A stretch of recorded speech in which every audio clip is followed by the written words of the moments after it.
Bismillah, alhamdulillah, Allahumma salli ala sayyidina Muhammadin abdika wa nabiyyika wa rasulika nabil ummi wa ala alihi wa sahbihi wa sallim tasliman biqadri azamati dzatika fi kulli waqti wa hin hadratal mukarramin wal muhtaramin jamaah ta'lim minhajus sawi yang berbahagia. Fasal yang kedua selanjutnya adalah adabnya orang yang mencari ilmu. Yang pertama adalah taharatul qalbi wa takhali 'anil mukhalafat. Berusaha untuk mensucikan hati dan juga mengosongkan hati dari mukhalafat, sesuatu yang bertentangan. Membersihkan hati itu penting banget. Karena apa? Di dalam perumpamaannya itu, pada saat kita membawa wadah, membawa mangkok ataupun piring, kita itu menginginkan meminta minyak ataupun madu kepada orang tersebut. Padahal piring dan mangkok yang kita bawa itu kotor. Maka pastinya orang yang mau memberikan minyak ataupun madu tersebut pun akan berkata, bersihkan dulu piring kamu, bersihkan dulu mangkok kamu. Sama seperti seseorang yang menginginkan ilmu datang kepada guru. Karena apa? Wadahnya ilmu adalah mudghah wa hiya al-qalb. Wadahnya ilmu adalah hati. Jadi manakala seseorang datang kepada guru terus kemudian dia menginginkan mendapatkan ilmu, maka pertama kali yang disuruh oleh guru pastinya adalah harus membersihkan hati dulu. Karena apa? Dengan bersihnya hati, maka dia akan mudah untuk mendapatkan ilmu, dan kesucian ilmu pun akan terjaga dengan baik. Seberapa enaknya sebuah hidangan kalau disajikan di atas piring yang kotor, maka hidangan tersebut itu jadi kurang menarik, malah cenderung kepada menjijikkan. Walaupun hidangan itu hidangan baru, maka kesannya itu adalah hidangan yang bekas, makanan sisanya. Sama seperti ilmu, walaupun bagus sebuah ilmu yang ingin dipelajari oleh dia, ilmu yang ingin didapatkan itu ilmu yang bagus, seperti ilmu fikih, tauhid dan sebagainya. Tapi kalau hatinya itu hati kotor, maka bagusnya kualitas ilmu tersebut itu nggak kelihatan. Yang terjadi adalah malah kelihatannya itu norak itu kan. Kesucian fikih itu ternoda oleh kotornya hati seseorang. Maka tidak sedikit banyak orang yang mengaji, output daripada ngaji tersebut itu tidak ada perubahan di dalam beribadah, tidak kelihatan muruah ilmu yang dia kaji. Itu dikarenakan dia tidak mempersiapkan hatinya untuk mendapatkan ilmu tersebut, sehingga sesuatu yang mahal kelihatan murahan, sesuatu yang istimewa kelihatan biasa-biasa saja, malah cenderung menjijikkan karena dilihat wadahnya itu seperti demikian. Sama seperti kita menyaksikan banyak orang yang membawakan ilmu agama, tapi kita melihatnya itu dengan jijik kepada dia itu kan. Karena yang dipertontonkan itu adalah keburukan-keburukan hati. Buruknya sifat hati seseorang itu akan tampak manakala dia berkata, manakala dia itu berbuat. Serapih apapun seseorang menyembunyikan keburukan hatinya, awal akhir orang lain bakal tahu. dilihat dari ucapannya dan gerak-gerik perilakunya. Oleh sebab itu, bersihnya hati itu sangat penting sekali. Karena apa? Tanpa hati yang bersih, ilmu yang suci itu tidak akan betah. Jadi selain kita itu perlu mencari guru yang istimewa, memilih disiplin ilmu yang ingin kita pelajari, juga tidak kalah pentingnya mensucikan hati untuk ngawadahan ilmu dari guru tersebut.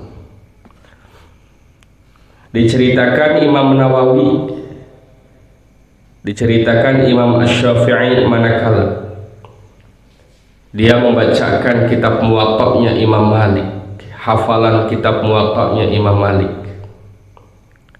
di hadapan Imam Malik, maka Imam Malik pun terkagum-kagum dengan kehebatan Imam Syafi'i yang begitu fasih, tanpa ada cacat pada saat beliau membacakan hafalan kitab Muwatta'nya Imam Malik. Sehingga Imam Malik pun tahu kapasitas bahwa Imam Syafi'i kelak itu akan menjadi orang yang mempunyai syu'un, mempunyai kedudukan yang tinggi di hadapan pengikutnya. Oleh sebab itu, wasiat Imam Malik kepada Imam Syafi'i adalah, Allah telah menganugerahkan cahaya kepada dirimu, maka janganlah kau padamkan cahaya tersebut itu dengan kemaksiatan-kemaksiatan. Jadi sesuatu yang membuat ilmu itu redup cahayanya itu karena maksiat. Secara idealnya, orang yang ngaji itu harus mampu dirinya, menahan dirinya melaksanakan maksiat.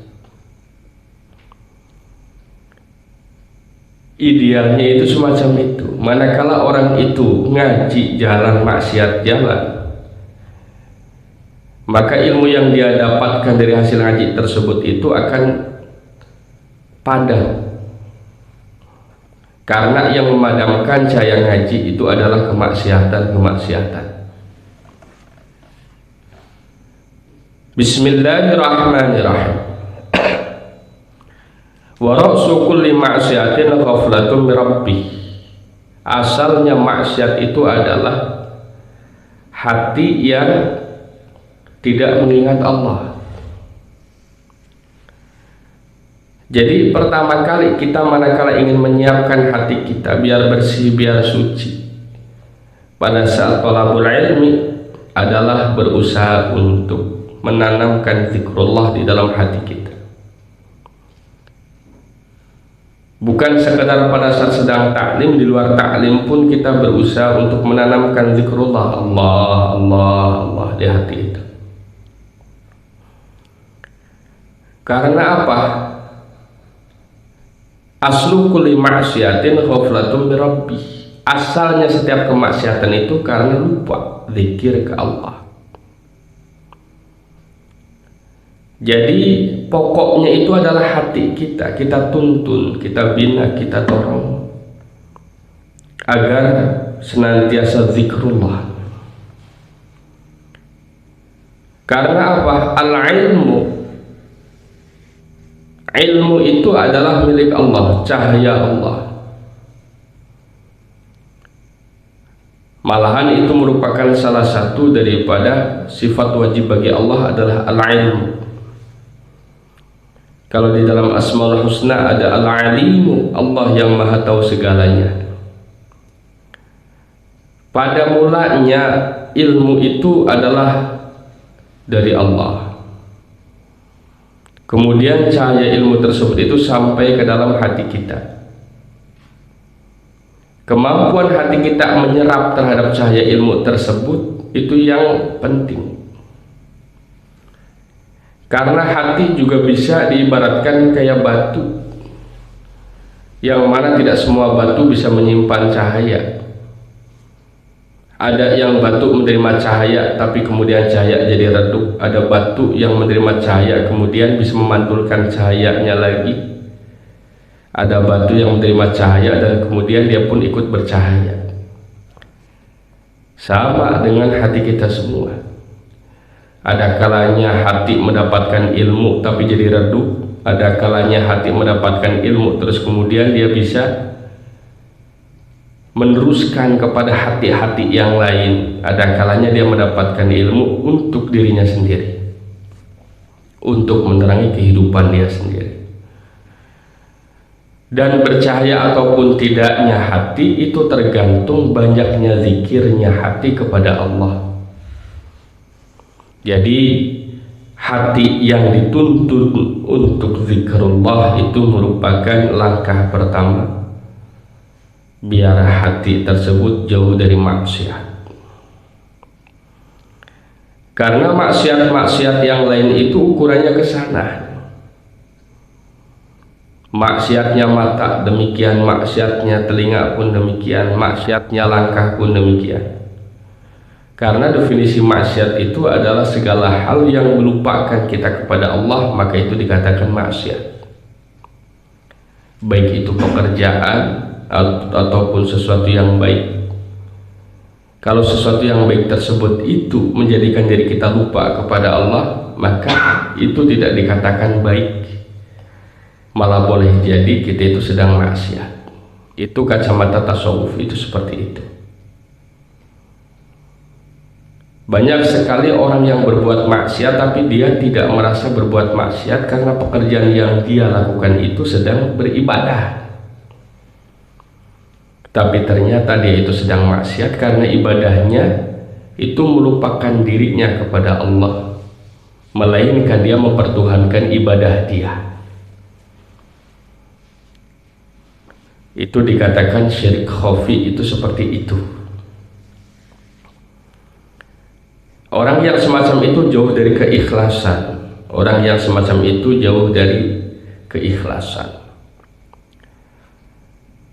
Wa kana al-Imam Syafi'i rahimahullah yaqulu syaqawtu ila waqi' su'a hifdhi fa arsyadani ila tarkil ma'asi wa akhbarani bi anna al-'ilma nurun wa nurullah la yuhda li 'asi. Pada suatu ketika Imam Asy-Syafi'i rahimahullah dia kehilangan hafalannya. Maka terus kemudian dia pun mengeluh kepada gurunya yaitu Waqi', salah satu guru Imam Asy-Syafi'i. Wahai Waqi', hafalan saya hilang. Kemudian Waqi', yaitu gurunya Imam Syafi'i pun memberikan petunjuk kepada dia agar Imam Syafi'i meninggalkan kemaksiatan. Kemudian Waqi' pun memberikan dalil, sesungguhnya ilmu itu adalah cahaya. Cahayanya Allah Subhanahu wa ta'ala, yang mana cahaya Allah itu tidaklah diberikan kepada orang-orang yang maksiat. Ciri bahwa seseorang itu akan diberikan ilmu yang banyak oleh Allah Subhanahu wa ta'ala adalah manakala Allah memberikan kekuatan kepada hati orang tersebut untuk zikrullah, sehingga dengan zikrullah tersebut dia akan meninggalkan kemaksiatan-kemaksiatan. Karena pada dasarnya orang berbuat maksiat, berbuat buruk itu dia berarti sedang lupa kepada Allah. Mana mungkin orang bermaksiat hatinya zikir itu mal mungkin. Kalau hatinya zikir pasti dia menjauhi kemaksiatan yang ada di hadapan matanya. Bismillahirrahmanirrahim. Menurut Sa'al bin Abdullah nafa'allah bi haramun ala qalbin ayyadkhulahu nur wa fi syai'un mimma yakrahu Allah azza wa jalla. Haram seseorang itu mendapatkan ilmu di dalam hatinya manakala hatinya itu penuh dengan sesuatu yang Allah tidak suka. Hatinya penuh dengan kedengkian, kebencian, suudzon, riya, ujub, sum'ah dan sebagainya. hati yang banyak sifat bututnya itu menunjukkan dia itu lupa kepada Allah Subhanahu wa ta'ala. Itu dasarnya itu semacam itu. Yang kedua adalah al-ikhlasu lillah fi ta'allumil ilmi. Syarat yang kedua, manakala seseorang itu thalabul ilmi adalah harus ikhlas karena Allah. Karena Allah dia belajar, dan untuk Allah dia mengamalkan hasil belajar. Kita belajar sholat, kenapa? Karena diperintahkan oleh Allah. Terus kemudian kita mengamalkan ilmu sholat untuk apa? Untuk menggapai keridhaan Allah. Ridhonya diri kita diperintah diatur oleh Allah, itu adalah merupakan hal yang pertama, bahwa kita merasakan surga dunia. Surga dunia adalah manakala seseorang ridho terhadap semua perintah Allah dan ridho menjauhi semua yang dilarang oleh Allah, dia ridho, maka dia pun akan mendapatkan surga dunia. Artinya mendapatkan kebahagiaan yang luar biasa di dunia ini. Karena pada saat kita ridho terhadap perintah Allah, maka Allah pun akan ridho terhadap kita. Keridhaan Allah kepada kita itu melebihi kenikmatan apapun yang ditawarkan oleh dunia ini untuk kita. Maka kuncinya adalah ridho. Dan ridho itu merupakan salah satu buah dari ikhlas. Orang ridho, orang ikhlas itu praktis hampir itu. Walaupun ada perbedaan makna, tapi ridho itu merupakan buah daripada ikhlas. Karena ikhlas itu berangkat dan finishnya itu ya di situ. Seperti kalau kita lari maraton, start dan finish itu di garis itu. Ikhlas itu semacam itu. Startnya kita berbuat ibadah itu dikarenakan diperintah oleh Allah, dan finishnya untuk menggapai ridho Allah. Tidak lain dan tidak bukan. Begitu juga dengan belajar. Kenapa kita itu belajar? Karena diperintah oleh Allah. Untuk apa kita belajar? Untuk menggapai ridho Allah. Beratnya seseorang belajar, beratnya seseorang ngaji, itu karena dia itu belum ridho untuk menerima kewajiban thalabul ilmi.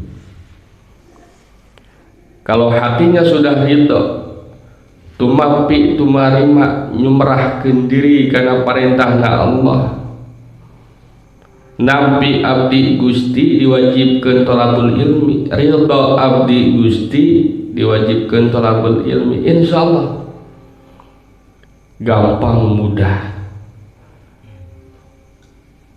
Jadi kuncinya itu adalah semacam itu, ikhlas lillah fi ta'allumil ilmi. Itu yang kedua. Yang ketiga, at-tawadhu' wa khidmatul ulama. Yang ketiga, kita itu mesti tawadhu dan juga kita berbakti kepada ulama. Jadi jangan sampai kita di hadapan ulama itu ingin menunjukkan kabisa urang teteh. Jangan sampai di hadapan ulama kita itu ingin menunjukkan lihaina urang, banyak ilmunya urang. Itu nggak boleh. Itu su'ul adab itu. Walaupun kita bisa di hadapan ulama mah, kalau nggak ditanya ulah nyarita. Apalagi pebeleug ulah teteh. Musti tawadhu di hadapan ulama, musti berbakti di hadapan ulama. Jadi datang ke imah guru teh kopi-kopi we mah mekel lah. Teu kudu ditanya heula. Wujud babakti ka guru. Aya kopi teu encan. Nya teu naon. Sing surti we da apal sarerea kabeucina kopi naon judulna. Itu namanya khidmah. Jadi diniatan babakti, niat abdi babakti ka guru pangmeserkeun kopi bari jeung ditinyuhkeun sakalian. Ulah meser kopi digolerkeun eta sarua jeung nitah ka guru nitah nyieun kopi sorangan. Itu enggak masuk. Eta nu katilu cek kitab lain cek urang cek kitab. At-tawaddu' wa khidmatul ulama. Musti tawadhu dan musti babakti ka ulama. Wa yanbaghi li talibil ilmi alla yadhulla nafsuhu bit-tam'i wa yahtariza 'anit takabburi. Qala al-Imam Syafi'i rahimahullah ta'ala la yatlubu ahadun hadzal ilma bil mulki wa 'izzan nafsi fayuflahu walakinna man talabahu bidzulin nafsi wa dhiqil 'aishi wa khidmatil ulama aflah. Ini menurut Imam Syafi'i. Imam Syafi'i berkata, seseorang itu tidak mungkin mendapatkan ilmu karena keangkuhannya, karena keakuannya. Dan seseorang itu tidak mungkin mendapatkan ilmu karena dirinya merasa lebih baik dari ulama. Walaupun dia itu seorang pejabat ataupun seorang agniya. Jadi dengan jabatannya dan dengan kekayaannya itu jangan sampai dia merasakan lebih mulia dari ulama. Kalau dia merasa lebih mulia dari ulama, maka ilmunya ulama itu tidak bisa menerangi dirinya. Makanya sunat sebelum thalabul ilmi itu wudu heula, ngabersihkeun otak urang sadayana. Aya we rasa hate leuwih mulia dibandingkan guru, dibandingkan ulama, eta teh jadi hahalang kita mendapatkan ilmu tersebut. Buang jauh-jauh rasa tersebut. Menurut Imam Asy-Syafi'i seperti demikian. Walakinna man talabu bidzulli nafsi wa dhiqil 'aishi wa khidmatil ulama. Motivasi seseorang belajar kepada ulama adalah ada 3 menurut Imam Asy-Syafi'i. Yang pertama adalah dzulli nafsi. Dia merasa hina dirinya, hina karena penuh dengan kemaksiatan, hina dikarenakan masih banyak yang belum tahu. Jadi rasa diri hina di hadapan ulama itu penting sebagai persiapan dia untuk menerima piwurukan dari ulama tersebut. Dzullin nafs.